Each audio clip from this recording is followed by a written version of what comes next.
Seguimos con el capítulo 3 del libro del Éxodo. Recuérdense, ¿se acuerdan? ¿Alguien se acuerda cómo se dice Éxodo en hebreo? Digo, Shemot. Shemot, ¿se acuerdan? ¿Y qué cosa quiere decir Shemot?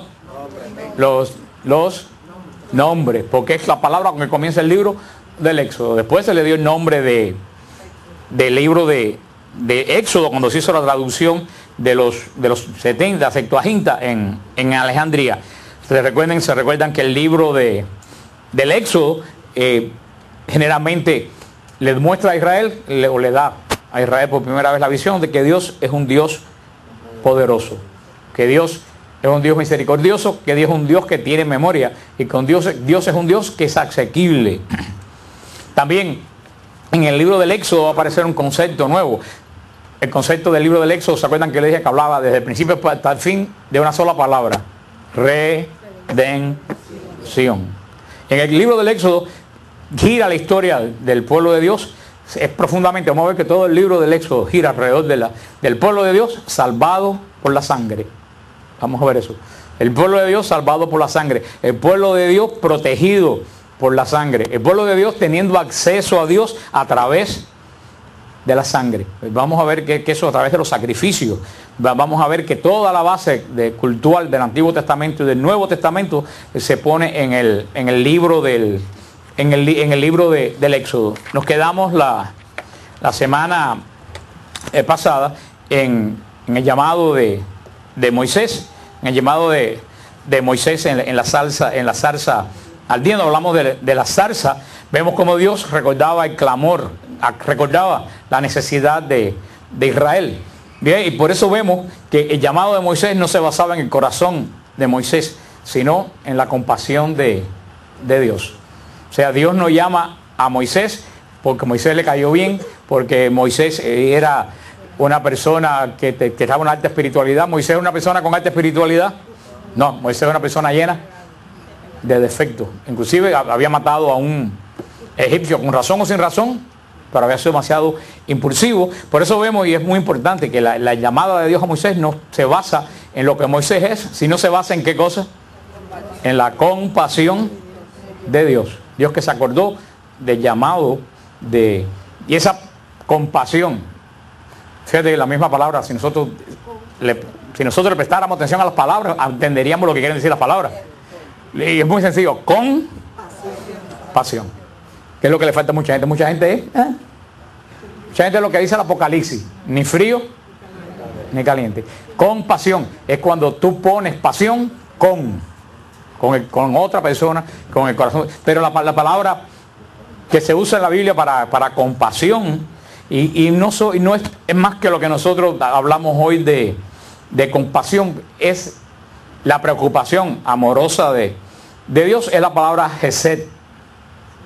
Gesed se habla en la Biblia, se habla aquí es donde aparece el Gesed de Dios, que no es un amor de ay como yo lo quiero, es un amor con pasión, es un amor de preocupación, porque no es lo mismo decir ay como yo quiero fulanito, pero me importa 3 cominos lo que le pase. Por primera vez aquí en esta parte del Éxodo aparece la palabra hebrea Gesed, la palabra del amor compasivo de Dios, que la palabra Gesed significa compasión, significa misericordia, significa bondad, significa cercanía, significa gracia, significa fidelidad, significa solidaridad.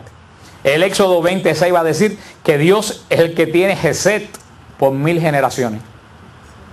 O sea, el Éxodo va a decir claramente que Dios tiene este amor, que es todo esto que dijimos: misericordia, bondad, cercanía, gracia, fidelidad, solidaridad, no solo con una sola persona, sino por 1000 generaciones. Cuando la Biblia dice en la Biblia cuando se usa la palabra 1000, es como cuando uno dice 1.000.000.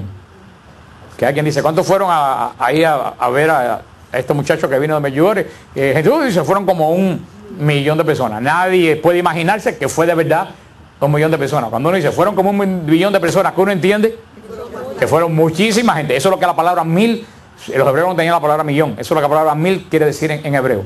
Por eso dice que el Gesed de Dios es por 1000 generaciones. También en Éxodo 34:6 va a decir que Dios es rico en Gesed. Lo que pasa es que muchas veces se traduce como misericordia, pero no solo quiere decir misericordia, quiere decir todo esto que yo le he dicho es el movimiento del corazón de Dios hacia el hombre y sus necesidades. Por eso vemos que desde el mismo concepto del éxodo, lo que pasa es que muchas veces ya el pueblo de Israel, por todas las cosas que vamos a estudiar, pues entiende mal, muchas veces a Dios tal como lo entendemos nosotros mal. Desde el principio Dios se va a mostrar un Dios de misericordia. Es cuando Dios le grita en la cara a Moisés, Adonai, Adonai, rico en misericordia, lento a la ira. Eso es lo que le quiere decir, lento a la ira, abundante en gesed.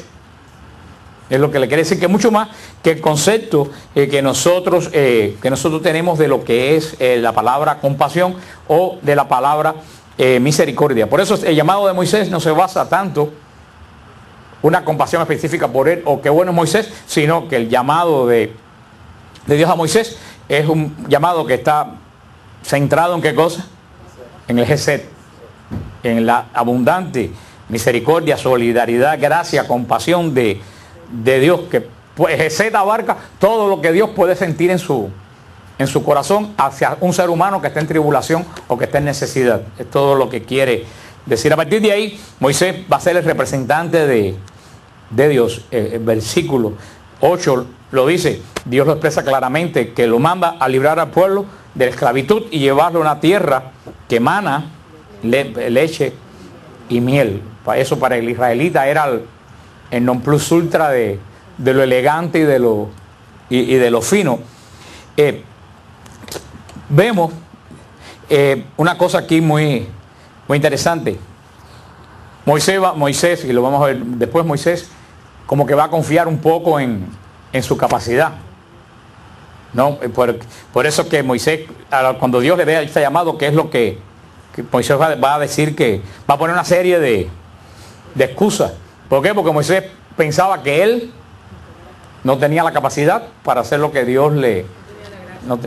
Sí, en ese momento era la capacidad, no tenía la capacidad para una tarea tan grande. Él pensaba que era la persona menos idónea para llevar este trabajo de ir a Faraón. Ese es un peligro que nosotros cada cristiano puede vivir cuando el Señor te pone una obra en el corazón. Cuando el Señor te pone una obra en el corazón, muchas veces uno dice, yo no la puedo hacer, yo no tengo capacidad para hacerla. Y uno se da cuenta que cuando Dios llama, Dios capacita. Cuando Dios llama, tú lo único que tienes que hacer es seguir la voluntad de Dios, que Él te va a capacitar. Pero ojo, entonces uno tiene que saber verdaderamente cuándo es la voluntad de Dios y cuándo es capricho de uno. Porque hay una línea muy fina en confundir mi voluntad con la voluntad de Dios. Y uno dirá, ¿cómo yo sé eso? ¿No se imaginan cómo uno puede saber eso?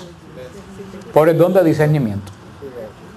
Si tú ves que empiezas a hacer algo y eso no te sale bien, y por donde quiera hay obstáculos, pero fíjate bien, vuelve el discernimiento. Tú tienes que discernir que los obstáculos no vienen del diablo. Y eso es lo que nosotros muchas veces tenemos que ver, como en el caso de Moisés, en el plan de Dios. Si ustedes ven, primero Moisés hace una pregunta. Moisés primero dice, ¿quién soy yo? Si ustedes se fijan en el Éxodo, Moisés dice, ¿quién soy yo para que el Señor me mande? Para que el Señor me elija. Este pasaje, cuando Moisés se pregunta, ¿quién soy yo? Eso es lo que te demuestra que Moisés estaba confiando en sus propias fuerzas. Y eso ha pasado a muchísimas personas. Le pasó a Isaías. Cuando dice, yo, un hombre de labios impuros, he visto al Señor. Después Moisés va a ser el gran caudillo de Israel. Pero la primera pregunta es Moisés decir, ¿de verdad que yo estoy capacitado? ¿Quién soy yo? ¿Y cuál es la segunda pregunta de Moisés? ¿Quién eres tú? Fíjate que las dos preguntas que se hace Moisés. Primero, ¿quién soy yo? Y después, ¿quién eres tú? Yo creo que esas dos preguntas, aunque Moisés se las hizo por tu motivo, pero esas dos preguntas nosotros nos las debiéramos de hacer en la conversión. Cuando uno se convierte, primero uno debía preguntarse, ¿quién soy yo? Que fue lo que hablamos la semana pasada. Y después que tú te encuentras quién eres tú, entonces tú tienes que preguntar a Dios, ¿quién eres? ¿Quién eres tú? Porque a lo mejor tú tienes una idea totalmente diferente de Dios. Y esa es la gran respuesta. Esa es la gran respuesta que Dios le va a dar a Moisés, a la segunda pregunta de Moisés, ¿quién eres tú? Si ustedes se fijan, Dios nos reveló su nombre cuando llamó a Abraham. Cuando Dios llama a Abraham, Dios revela su nombre. En absoluto. Nada más que le mandó a dejar la tierra y sus parentelas y salir de casa de sus padres para ir a un lugar que él le iba a mostrar. La obediencia incondicional de Abraham da origen a todo este pueblo que se establece, con el cual la alianza va a ser quien va a transmitir la alianza. Tan es así que Dios 500, 600 años, 900 años después se manifiesta a Moisés como el Dios de Abraham.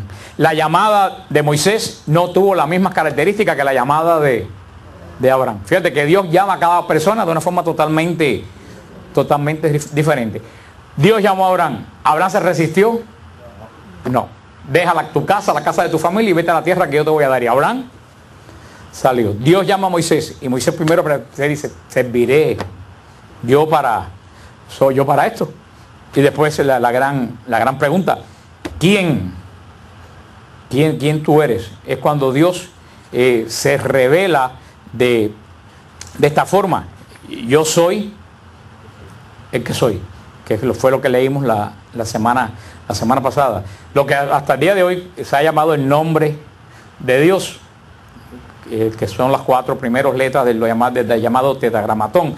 Pero el problema es que, recuérdense, y de verdad lo digo porque esto es uno de los pocos elogios que a mí no me gustan los elogios. A mí los elogios me parece cosa de a la leva, como decían en Cuba, o no sé cómo dicen en otros lugares, lambones, o no sé cómo dirán en... ¿Cómo? Cepillones, como le digan. Cada cual todo quiere decir exactamente lo mismo. A mí no me gustan los elogios, detesto los elogios. Pero hay el único elogio que yo he visto que a mí me ha gustado en la vida, me lo dijo Rebeca, la guía de nosotros en Israel. Este año cuando fuimos, que Rebeca se quedó varias veces en las explicaciones que yo di. Y en Canalla se quedó todo el tiempo oyendo la explicación. Y yo dije, qué raro que Rebeca. Y al final Rebeca me dijo, tú sabes que tú eres la única persona que yo he visto que ha entendido la Biblia con mentalidad judía. ¿Tú te acuerdas, Rosana?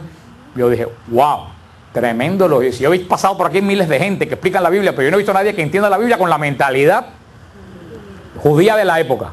Dice Rebeca, por eso me he quedado oyendo lo que tú estás diciendo, porque es que la Biblia hay que leerla así, la Biblia hay que leerla con la mentalidad de la época. Los grandes errores de la gente que hoy en día leen la Biblia y están tras pie, es que lo leen con mentalidad del siglo XXI, y entonces no entienden lo que están leyendo. Y eso pasa con el nombre.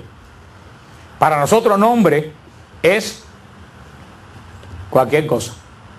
Nombre, yo me acuerdo de un pueblo, no sé si era Quizá por ahí, que había un amigo, yo tenía un muchacho frente a la iglesia que tenía como 7 pies, pesaba como 500 libras, era prieto como esa bocina y le decían querubín. Nosotros ponemos nombre sin ton ni son. En Israel no. En Israel el nombre quiere decir la esencia de la persona. Fíjate que Israel pone los nombres de acuerdo a situaciones. Dios me ha bendecido hoy. Dios me ha hablado hoy. Dios me ha levantado hoy. Dios ha abierto, he sacado de las aguas. Moisés. Los nombres quieren decir algo íntimo de la persona. Por eso los nombres en Israel, más que como nosotros, que son identificaciones solamente arbitrarias, en Israel conocer un poco el nombre es conocer la esencia de la persona. Por eso que en Israel ni se menciona el nombre de Dios ni se menciona el demonio. Fíjate que la Biblia no menciona el demonio, no sale en el libro de Job, que es un libro ya de los últimos de la Biblia sapiensales, porque los israelitas piensan que tanto hay que tener temor en pronunciar el nombre de Dios como pronunciar el nombre del demonio, porque tan grave es querer conocer la esencia de Dios como querer conocer la esencia del demonio. Por eso nosotros entendemos, los testigos de Jehová han entendido muy mal qué cosa es cuando Dios dice su nombre. El nombre generalmente en Israel narra la esencia de la persona. En este caso, cuando Moisés le pregunta, ¿qué Dios tengo que decir que me envía? Fíjate, ¿qué cosa? ¿Qué dice? ¿Qué? Dios con una... Lo estoy haciendo al revés. Para mí esto es una S. Con una S. ¿Qué Dios? Porque Moisés está pensando con la mente que él lo criaron en el palacio del faraón. ¿Con qué mentalidad criaron a Moisés en el palacio del faraón? Con mente politeísta. Egipto que tenía cientos de dioses. Por eso Moisés dice, porque Moisés hubiera dicho, wow, si Moisés hubiera sido esencialmente monoteísta, hubiera dicho, el Dios de mis padres, que es uno solo, es el que me amó. Después que él dice que Dios de Abraham, dice Moisés, aparece que en la cabeza de Moisés había como un poco de confusión. Dice, bueno, pero ¿cuál Dios tengo que decir que me envía? O sea, él tenía esa mentalidad porque vivía dentro de un pueblo politeísta, dentro de un pueblo que poco a poco parece que se había ido olvidando un poco de la alianza de Dios con Abraham, con Moisés, con Isaac y con Jacob. Por eso, cuando Moisés hace esa pregunta, Dios le va a responder más que con un nombre propio, con una definición. Es con lo que Dios le va. Por eso le dice, yo soy el que soy. Eso no es un nombre. Los judíos terminan llamándole el nombre de Dios para poderle decir el que le dice el Shiloh Hashem o el Kiddush Hashem, el nombre de Dios que santifica. Terminan diciendo los judíos Hashem, que quiere decir el nombre, que es que muchas veces llaman a Dios. Pero ellos mismos, cuando el judío dice nombre, no lo dice como nosotros decimos nombre, lo dice con otro tipo de mentalidad. Los protestantes, los testigos de Jehová, han terminado pensando que Dios se llama Jehová, como Dios se llama Osiris en Egipto, como Dios se llama, qué sé yo, Anubis, como Dios se llama estos dioses indios. No, Mahoma no es un dios, Mahoma es un hombre. Con esos nombres que vemos, ni Buda tampoco, como puede ser Shiva o como puede ser Vishnu. Ellos piensan que el nombre de Dios de nosotros es un nombre como eso, cuando Dios lo que dice, le dice a Moisés, es totalmente contrario. Y yo también lo miro también como de otra forma. Por ejemplo, esto es un ejemplo para que ustedes entiendan lo que les quiero decir. Ahora gente que Rosana, que actualiza el website de Siloé, Rosana viene y me pregunta, ¿quién va a dar el retiro de mayo? ¿Quién va a dar el retiro de mayo? Y yo tengo pensado en alguien que no quiero que la gente se entienda. Yo le digo, Rosana, va a ser el que será. ¿Qué usted entiende que yo le quiero decir? Que no es cuestión de ella. Ahora Rosana pone en el website, tendremos en el retiro al padre que será.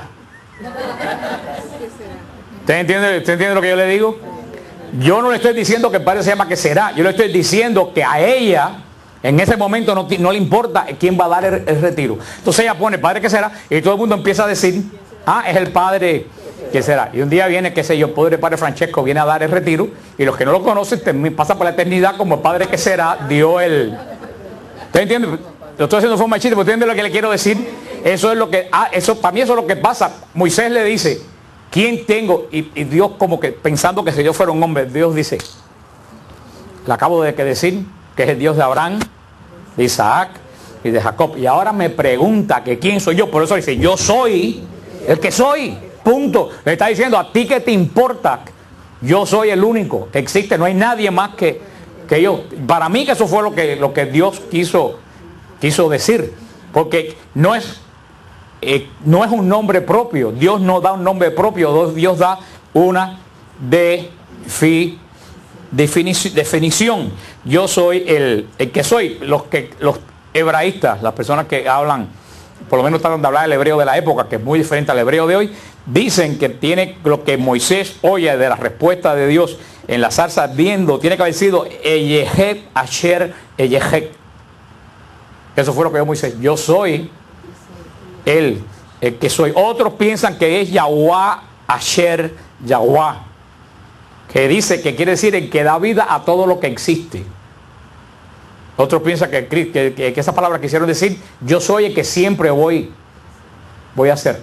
Algunos judíos que yo he conocido en Israel, que estudian la palabra de Dios en hebreo, dicen que nada de eso es lo que quiso decir Dios cuando habló con Moisés. Que lo más cerca, que no hay definición, que lo más cerca que para lo que Dios le quiso decir a Moisés, yo soy el eterno. Yo soy el eterno, el que era, el que es y el que será. Eso es lo que los judíos más sabios piensan que quiso decir el Señor cuando dijo Eyehek Asher Eyehek, que va a ser o el que da vida a lo que existe. Es muchas personas lo que quiere, lo que mayormente, que Israel con el pasar de con el pasar del tiempo, el nombre se pierde el sentido de... Por eso que lo único que uno puede hacer es suponer que Dios habrá dicho, las personas que hablan el hebreo, porque el nombre de Dios se pierde. El nombre de Dios se pronunciaba en Israel hasta antes del exilio babilónico. El día de Yom Kippur se pronunciaba públicamente lo que Moisés oyó en la zarza. Y dicen las personas que han escrito de esa época que cuando el día de Yom Kippur el sacerdote gritaba el nombre de Dios delante de la congregación, todo Israel se postraba con la cabeza en el piso. Pero después del exilio babilónico, los israelitas dejaron de pronunciar el nombre. ¿Por qué dejaron de pronunciar el nombre? Porque pensaron que el nombre podía ser conocido por alguien que no fuera judío y alguien podía profanar el nombre. Porque para ellos el nombre quiere decir la esencia de la persona, que para ellos la profanación del nombre es mucho más que la profanación de nosotros de un nombre de nosotros. Entonces ellos, para evitar que el nombre de Dios fuera profanado, se empezó a promover en Israel que el nombre de Dios jamás se pronunciara. Entonces solamente a partir de ahí, cuando regresaron del exilio babilónico, que entendieron que Jerusalén podía caer y que el templo podía caer en manos de paganos, porque era la primera vez que pasaba, ellos deciden no pronunciar más el nombre de Dios, y por eso el sonido exacto que oyó Moisés se pierde, porque solamente lo pronunciaba el sumo sacerdote, pero ya no lo pronunciaba delante del público de Yom Kippur, lo pronunciaba detrás de la cortina cuando oraba a Dios pidiendo perdón de Israel. Ahí el sumo sacerdote pronunciaba el nombre, pero ya no lo gritaba, ya la gente no sabía qué cosa era, cómo sonaba este nombre. Por eso que con el tiempo pues se perdió, y si ustedes van a las Biblias hebreas, pues en las Biblias hebreas ni siquiera aparece. En muchos lugares antiguos, escritos anteriores, y en algunos escritos, sobre todo cristianos, y algunos piedras que están labradas, lo que aparece después del exilio babilónico son las 4 primeros consonantes de yo soy él. Yo lo estoy diciendo consonantes porque para nosotros hay vocales, pero para los hebreos no tienen vocales. En el idioma hebreo no hay vocal. Hasta el día de hoy, tú lees un periódico hebreo y no tiene vocales. El idioma hebreo hasta el día de hoy solamente tiene consonantes. Han hecho una forma de poner las vocales, pero eso ya es muy reciente, que ponen las vocales con punticos entre las consonantes. La A, un puntito, la E, pero el hebreo no tiene vocales. Yo le decía a un amigo mío, bueno, como cuando tú ves un nombre escrito que nunca lo has oído pronunciar, ¿cómo tú lo puedes leer? Dice, no puedo, tengo que preguntarle a alguien cómo se pronuncia cuando no tienen los puntitos. Por eso, con el tiempo quedaron las 4 consonantes de yo soy el que soy, que es lo que se llama el tetragramatón. Tetragramatón, que quiere decir las cuatro consonantes. Tetra de 4, las 4 consonantes que si ustedes van a una vez a Jesús, a la iglesia Jesús de Downtown, ustedes miran arriba del altar, hay un triángulo que representa la Trinidad y en el medio está escrito el tetragramatón. Y ustedes en el Jesús, en la iglesia de Jesús en el Downtown. Y muchos de ustedes han visto a los judíos que se ponen una cosita aquí que parece un camellito. Ustedes no lo han visto, que tiene una rayita con dos paticas. Eso no es un camellito, eso es el tetragramatón. Son las 4 letras del nombre de Dios unidas. Que es así, así, así y así. Es lo que se ponen los judíos. Y con el tiempo se quedó esas consonantes puestas en la Biblia. Ya las Biblias judías después de esto ni siquiera tienen las consonantes. Ponen el Señor. El Señor dijo, y ellos ni siquiera pronuncian el Señor. Cuando los judíos leen la Biblia, por ejemplo, si estuviéramos leyendo aquí, yo leo, dice, vete, reúnete con los ancianos de Israel y dile, Yahvé, el Dios de tus padres, el Dios de Abraham, de Isaac y de Jacob, se me apareció. Si un judío estuviera leyendo, lo diría, vete, reúne a los ancianos de Israel y dile de sus padres, de Abraham, de Isaac. Ellos se callan. Cuando se miente, cuando se miente el nombre de Dios, ellos se hacen un silencio para no pronunciar el nombre.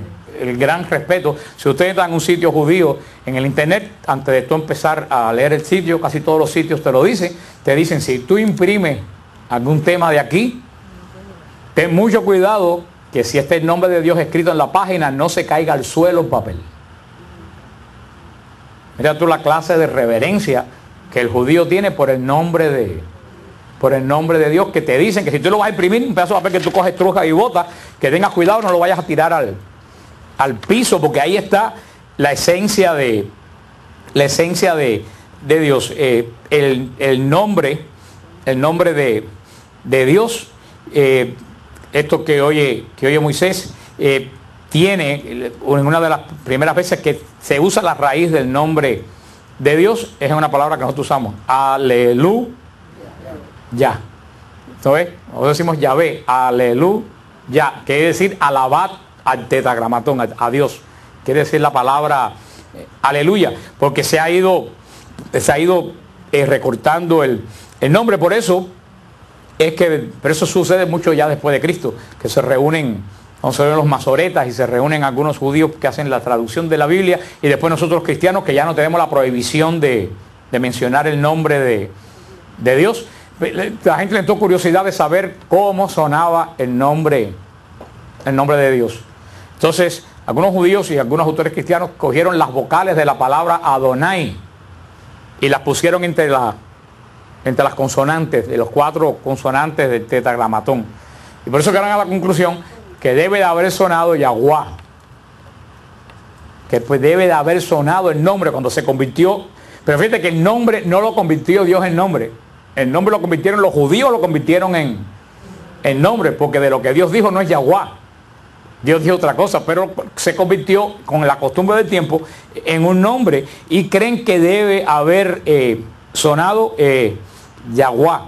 Y es muy, hablando de nombre, y es muy interesante porque Dios le está diciendo a Moisés: yo no necesito nombre, yo soy el que existe, yo soy el único que existe, no hay otro delante de mí, el eterno, no hay más ninguno. Todos los demás son representaciones, son basura. Yo soy el único Dios.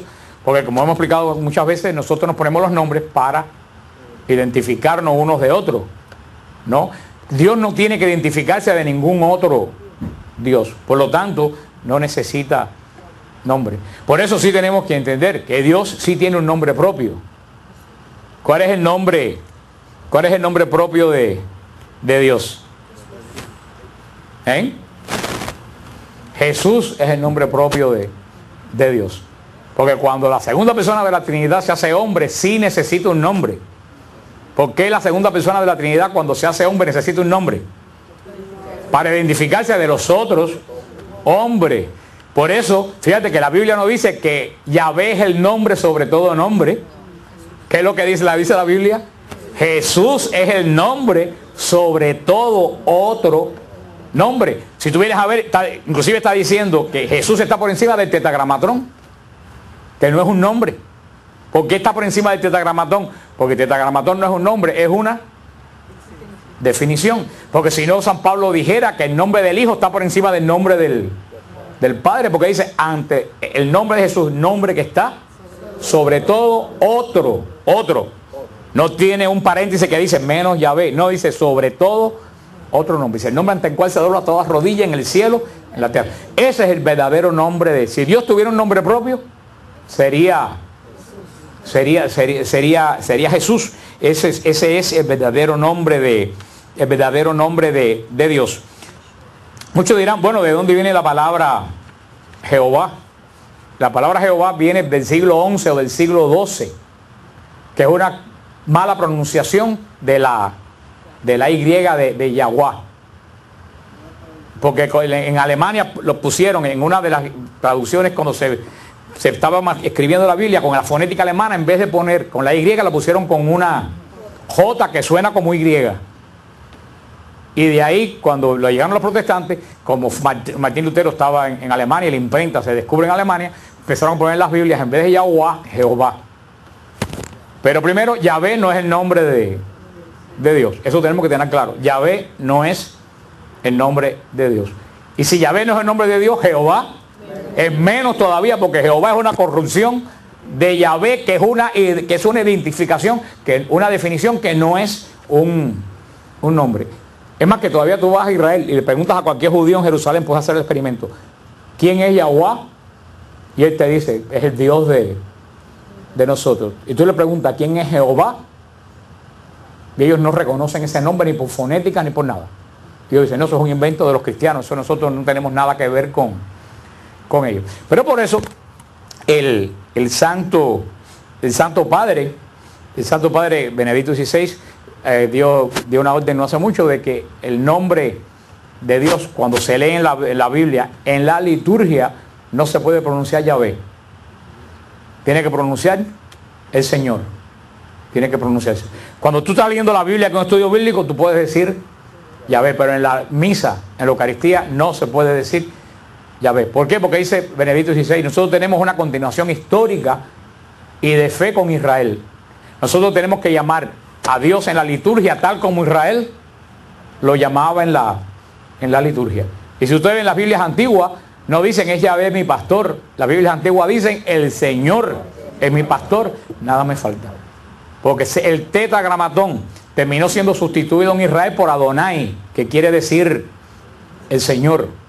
Y de Adonai se tradujo a el Señor. Por eso verdaderamente el mejor nombre que se puede usar para Dios es el mismo que usa Israel, Adonai, que quiere en español es el Señor. Por eso el Santo Padre ha pedido que en la liturgia, porque el nombre de Yahvé nunca se usó en la liturgia hasta los años 1970.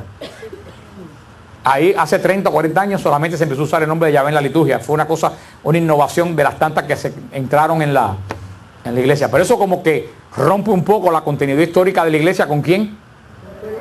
Con Israel. Porque si venimos a ver eso, ese no es verdaderamente un nombre propio. Por eso que Moisés define de esta tremenda forma, cuando pasa la escritura del Éxodo, lo que se les revela en el monte Sinaí. ¿Cuál es tu nombre? ¿Qué le responderé? Dijo Dios a Moisés, yo soy el que soy. Así le dirás a los israelitas, yo soy, me he enviado a ustedes. Yo creo que el Señor un poco le está diciendo a Israel, yo soy el Dios de los padres de ustedes. Yo soy aquel que a lo mejor muchas veces ustedes se han olvidado de predicar. Yo soy el Dios de Abraham, de Isaac y de Jacob. Le dirás que ese es el Dios, ese es mi nombre para siempre, por el cual seré recordado de generación tras generación. Acuérdense que aquí lo que dice en Israel, este es el Hashem, y más que un nombre propio es una definición. Los israelitas cuando lo escriben, los israelitas tienen, yo diría, un poco de problemas cuando tienen que escribir lo que Dios dijo, porque cómo tú puedes escribir lo que Dios te revela. Dios te puede revelar algo y después es muy difícil expresar lo que Dios te reveló. Por eso que a San Jerónimo se le hace tan difícil la traducción de la Biblia, porque Jerónimo se encuentra con cosas que él no sabe cómo poner en latín. Y por eso Israel escribe la Biblia, por eso que pone, este será mi nombre para siempre, pero no el nombre propio. Dios quiere que lo recuerden a él como ¿qué? Como yo soy el que soy, no como Jehová, no como Yahvé. Por eso, ¿se acuerdan cuando dijimos quién yo opino que es quien habló con Moisés en la zarza ardiendo? ¿Cuál de las tres personas de la Trinidad habló? La segunda, el verbo. Por eso cuando el verbo se encarna y toma el nombre que está sobre todo nombre, en el evangelio más espiritual de todos. ¿Cuál es el evangelio más espiritual de todos? De San Juan. Eso no tengan duda. El evangelio profundamente espiritual. Todos los evangelios sinópticos, por eso se llama sinóptico, se parecen. Lucas, Marcos y Mateo se parecen. Dicen, expresan lo mismo. Expresan lo que Cristo hizo. Juan no expresa lo que Cristo hizo. Juan expresa lo que Cristo sintió. Como dijo un amigo mío, para escribir el evangelio que San Juan solamente lo puede escribir una persona que haya recostado la cabeza en el pecho de Jesús y se haya llevado a su madre a vivir a su casa.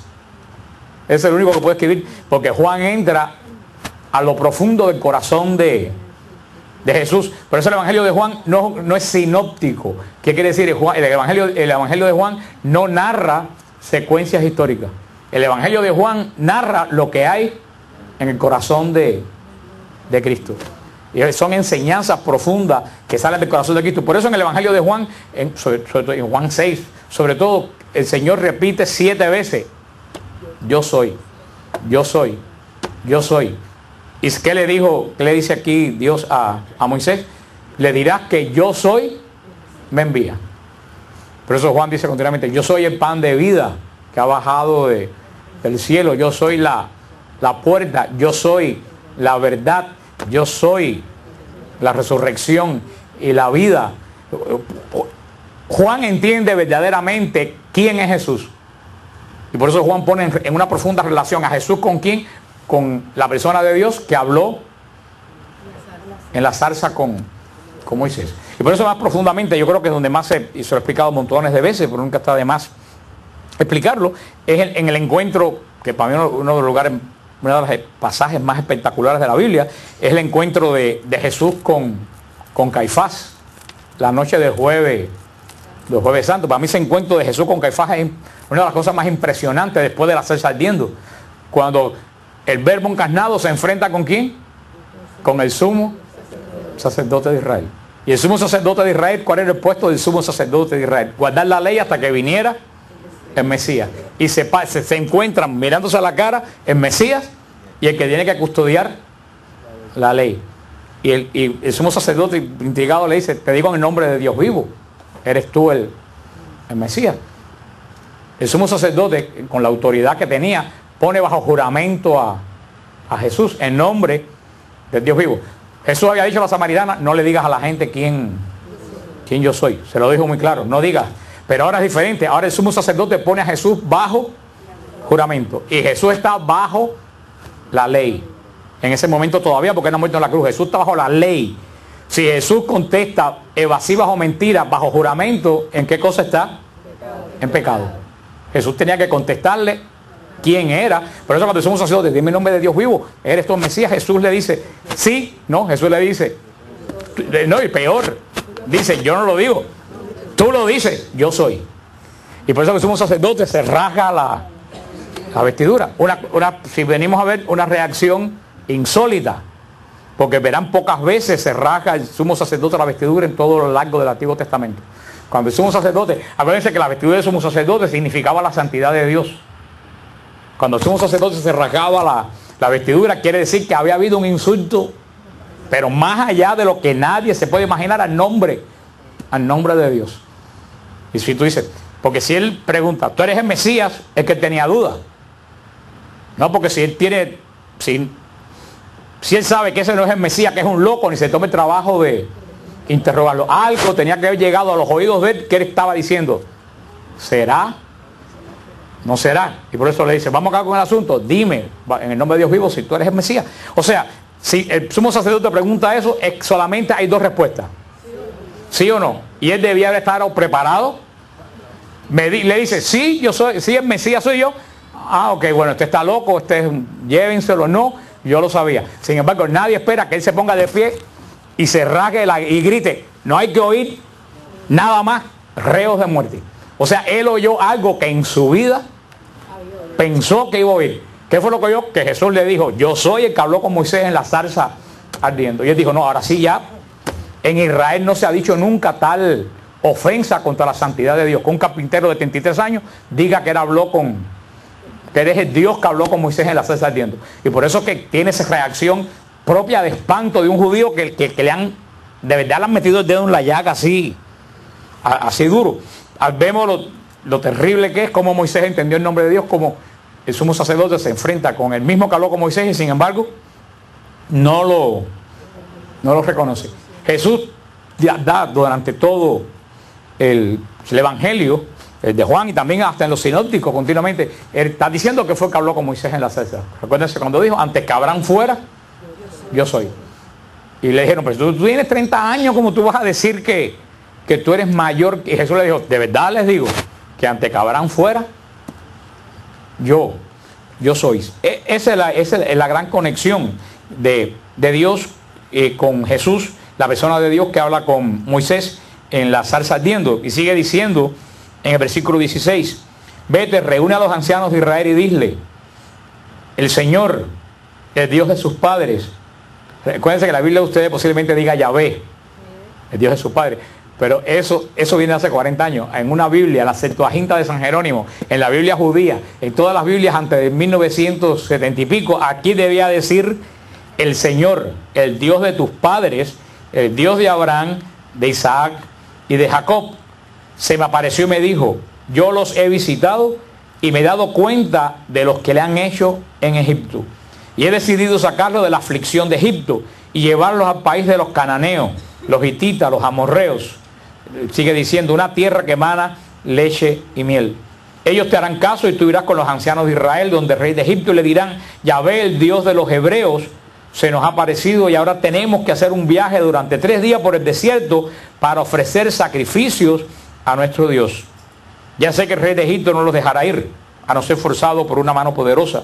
Pero yo extenderé mi mano y heriré a Egipto con toda suerte de prodigios que obraré en medio de ellos, y entonces los dejará salir.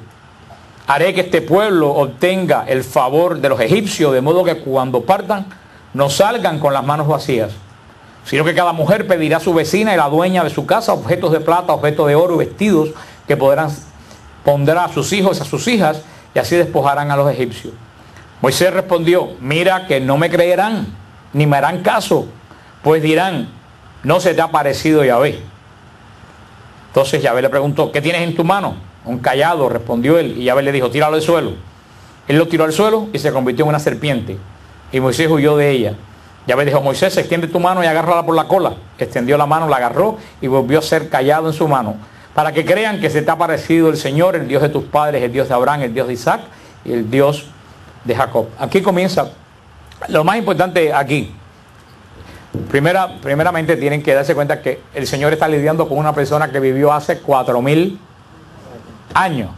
La mentalidad de una persona de hace 4000 años es muy diferente a la mentalidad de una persona del siglo XXI. Por eso cuando uno ve eso, tira una vara que se convierte en serpiente, ¿no le parece un poco a ustedes? Pero un hombre de hace 4000 años está diciendo que la persona que está hablando con él tiene poder. Porque esos mismos trucos es lo que hacían los sacerdotes de los egipcios. Como ahora hay un pastor puertorriqueño que resulta que está transformando el agua en vino por ahí en la televisión. Coge un vaso de agua y le dice, ven, pon tu mano aquí, tu fe con la mía, y el vaso se convierte en vino. Yo quisiera que cogiera un poco de ese vino y lo llevara a un laboratorio para que lo examinaran, a ver qué cosa.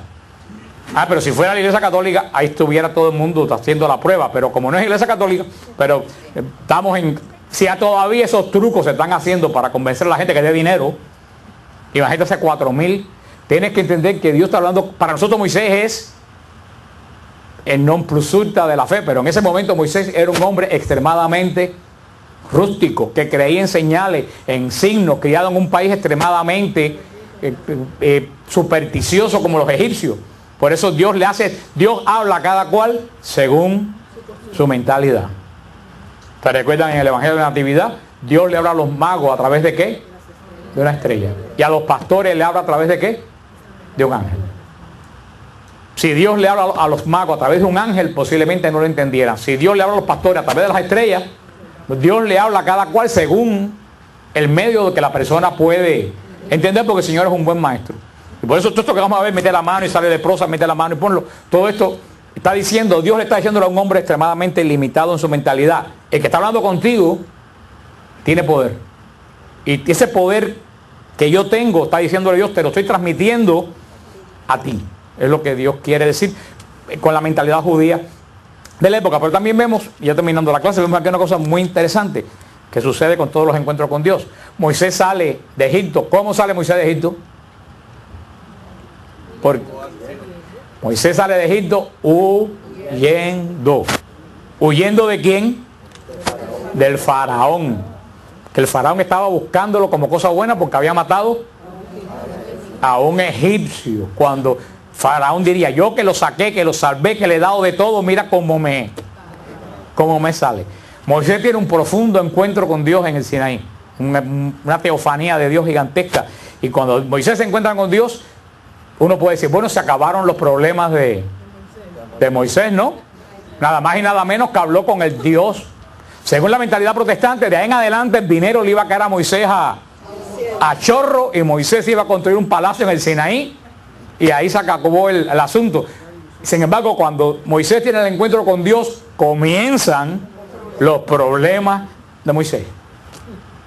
¿Por qué? Porque Moisés oye de boca de Dios lo último que él quería huir.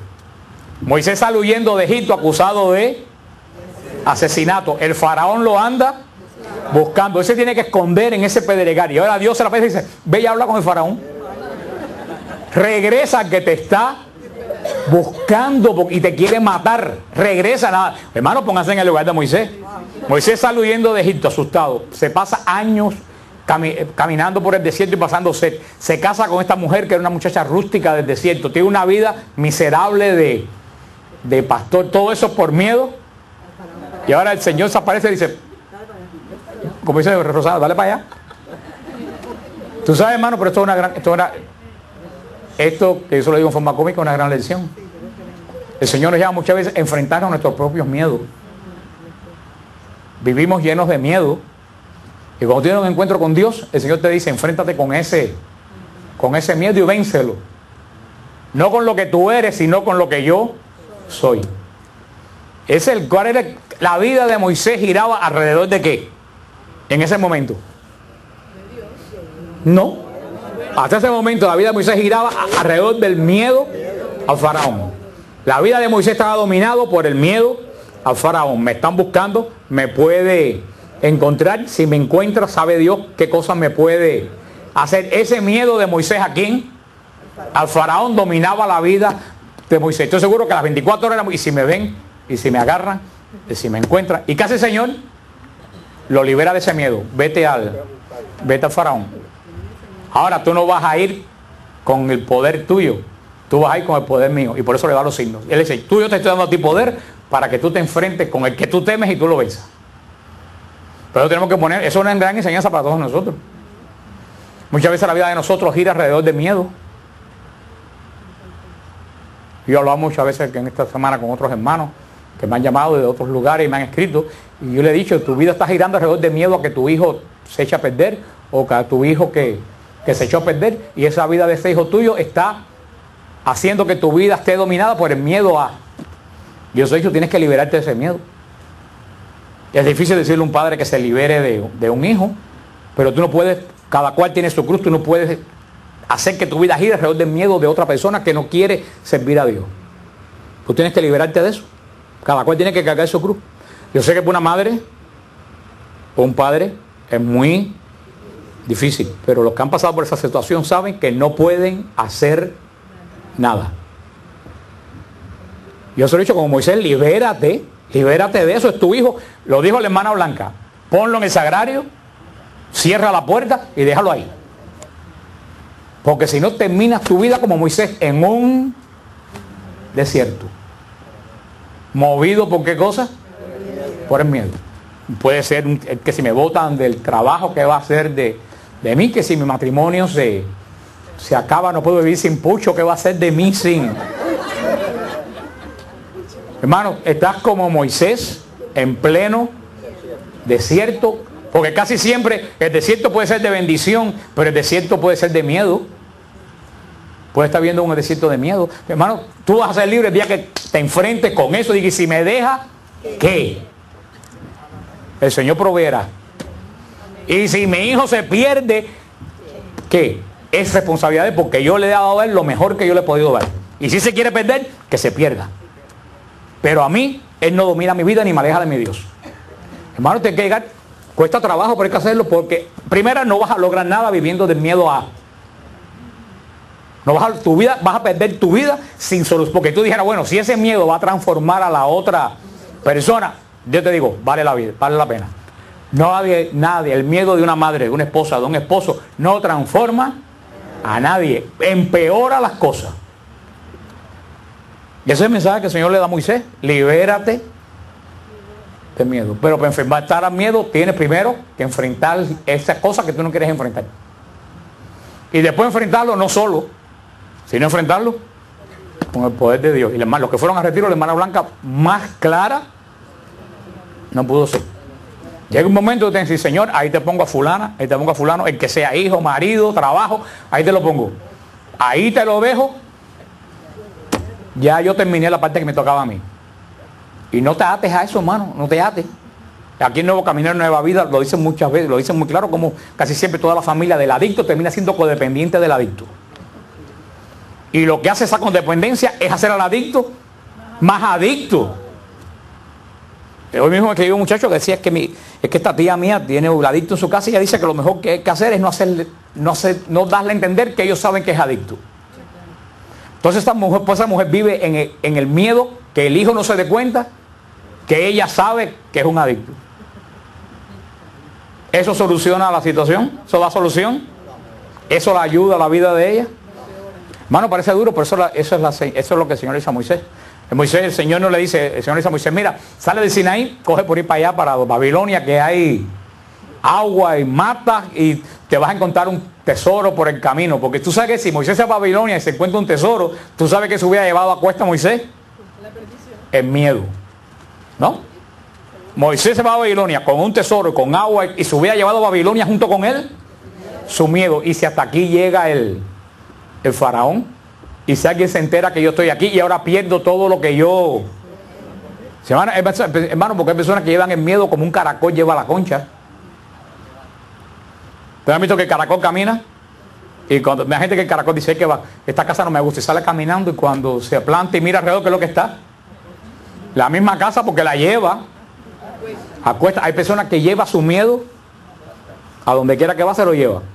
Y si lleva su problema a donde quiera que va, está en la iglesia pentecostal, está en la iglesia católica, está en la iglesia adventista, tal, ahí mismo se lleva su propio problema a cuesta. Y eso es lo que, infiriendo, podríamos pensar que era la vida de Moisés, un continuo miedo. Como se encuentra con Dios, parece duro. Dios le dice lo último que Moisés en su vida quiero ir. Regresa de donde saliste. Pero lo que Moisés lo acaba de entender, que Dios le dice, regresa, pero ahora no vas a regresar como saliste, porque ahora regresas con mi poder. Te estoy dando señales de que tú tienes el mismo poder que tengo yo, te lo estoy demostrando con signos.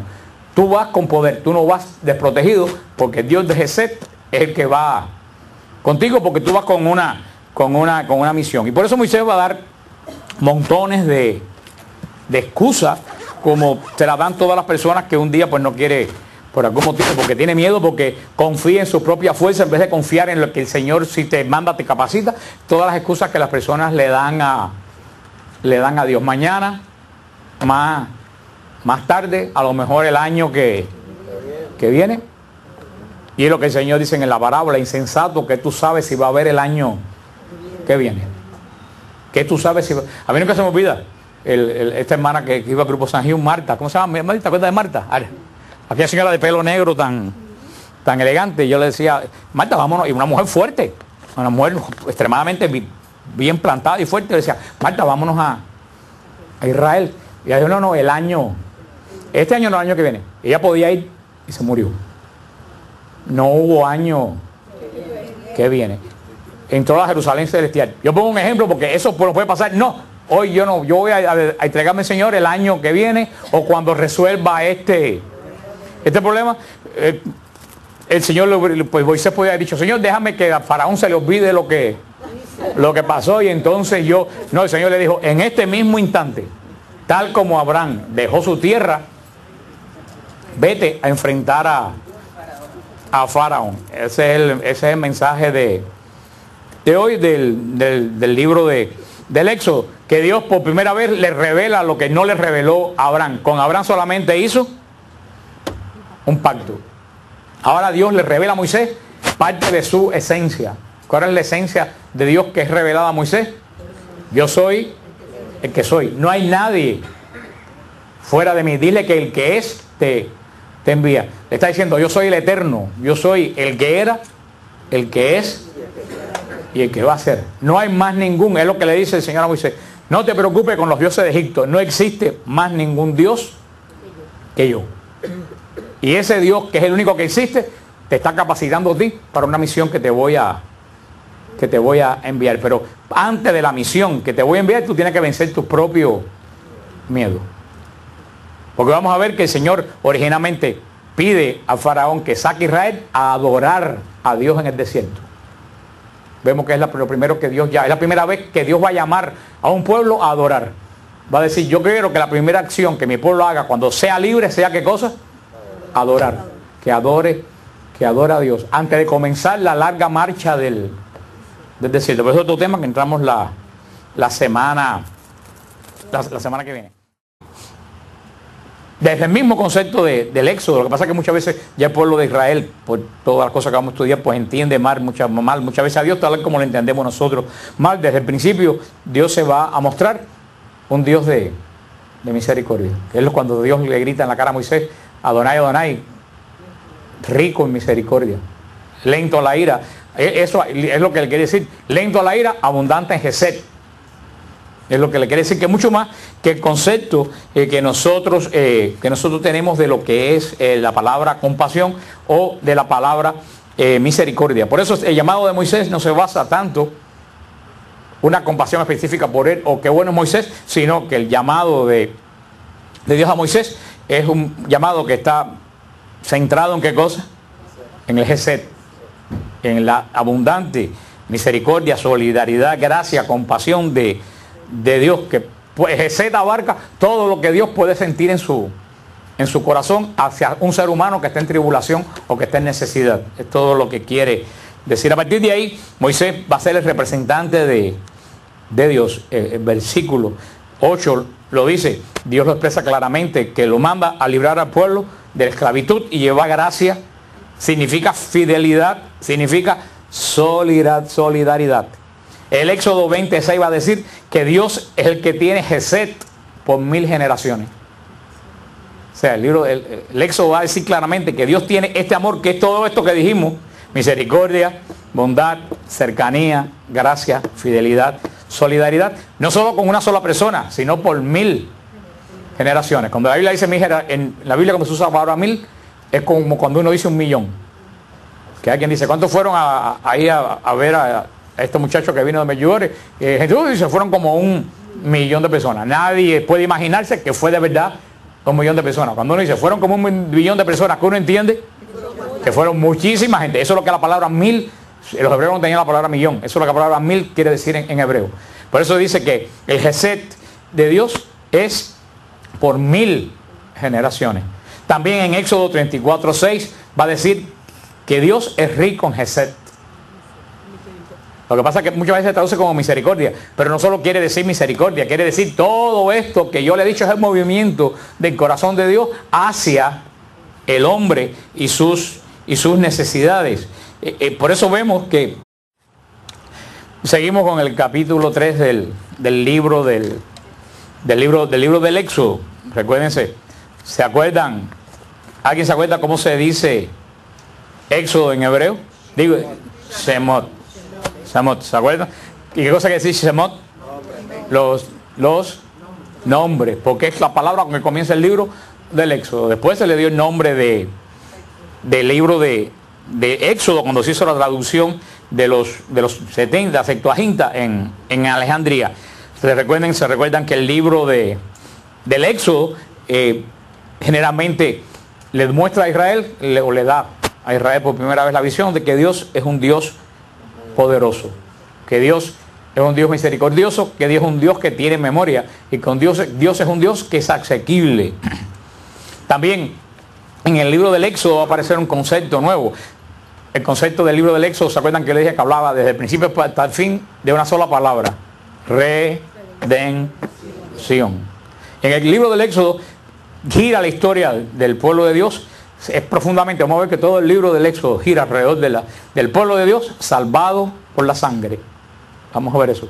El pueblo de Dios salvado del llamado y esa compasión. Fíjate la misma palabra, si nosotros le prestáramos atención a las palabras, entenderíamos lo que quieren decir las palabras. Y es muy sencillo, con pasión. ¿Qué es lo que le falta a mucha gente? Mucha gente es lo que dice el Apocalipsis, ni frío ni caliente. Con pasión es cuando tú pones pasión con otra persona, con el corazón. Pero la palabra que se usa en la Biblia para compasión y no es más que lo que nosotros hablamos hoy de compasión, es la preocupación amorosa de Dios, es la palabra gesed. Gesed se habla en la Biblia, se habla aquí es donde aparece el gesed de Dios, que no es un amor de ay como yo lo quiero, es un amor con pasión, es un amor de preocupación, porque no es lo mismo decir ay como yo quiero fulanito, pero me importa 3 cominos lo que lo que le pase. Por primera vez aquí en esta parte del Éxodo aparece la palabra hebrea Hesed, la palabra del amor compasivo de Dios. Que la palabra Hesed significa compasión, significa misericordia, significa bondad, significa cercanía, significa por la sangre. El pueblo de Dios protegido por la sangre. El pueblo de Dios teniendo acceso a Dios a través de la sangre. Vamos a ver que eso a través de los sacrificios. Vamos a ver que toda la base cultural del Antiguo Testamento y del Nuevo Testamento se pone en el libro del Éxodo. Nos quedamos la semana pasada en el llamado de Moisés, en el llamado de Moisés en la zarza ardiendo. Hablamos de la zarza. Vemos como Dios recordaba el clamor, recordaba la necesidad de Israel. Bien, y por eso vemos que el llamado de Moisés no se basaba en el corazón de Moisés, sino en la compasión de Dios.